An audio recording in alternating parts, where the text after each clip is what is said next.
Assalamualaikum warahmatullahi wabarakatuh. Salam sejahtera untuk kita semua. Perkenalkan, nama saya Maulidini dan rekan saya Dea Marcella. Kami dari kelompok 3 ingin mempresentasikan hasil daripada kelompok kami dengan judul Aliran Positivisme pada mata kuliah Filsafat Hukum dengan dosen pengampu Ibu Dr. Elidar Sari SH.MH. Langsung saja kita masuk kepada pembahasan yang pertama, aliran dan mazhab. Aliran adalah lebih banyak berhubungan dengan masalah akidah dan teologi, sedangkan mazhab adalah lebih banyak berhubungan dengan masalah fikih dan hukum Islam. Dan langsung saja kita masuk ke dalam poin daripada judul kami, yaitu aliran positivisme. Aliran positivisme adalah suatu aliran dalam hukum filsafat hukum yang beranggapan bahwa teori hukum itu dikonsepsikan sebagai lex atau lex guna menjamin kepastian antara yang terbilang hukum atau tidak. Positivisme adalah satu-satunya pengetahuan yang valid dan fakta-fakta sejarah yang mungkin dapat menjadi objek pengetahuan. Dengan demikian, positivisme menolak keberadaan segala kekuatan atau subjek di belakang fakta, menolak segala penggunaan metode di luar yang digunakan untuk menelaah fakta. Selanjutnya akan dilanjutkan oleh rekan saya Dea Marcel. Terima kasih kepada moderator. Langsung saja, menurut para ahli, menurut Auguste Comte, konsep positivisme adalah untuk menciptakan masyarakat yang adil. Diperlukan metode positif yang kepastiannya tidak dapat digugat.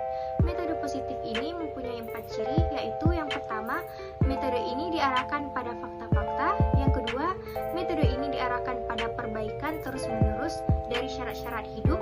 Yang ketiga, metode ini berusaha ke arah kepastian. Dan yang terakhir, metode ini berusaha ke arah kecermatan. Selanjutnya, menurut Jeremy Bentham dan John Stuart Mill, para ahli ini mengemukakan bahwa aliran positivisme menurut keduanya adalah ilmu yang valid, yang mana ilmu yang dilandaskan pada fakta. Etik tradisional yang dilandaskan pada moral diganti dengan etik yang dilandaskan pada motif berlaku, pada kepatuhan manusia terhadap aturan.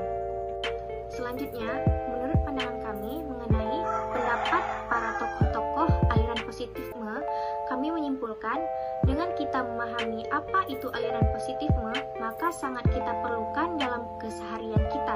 Karena kenapa?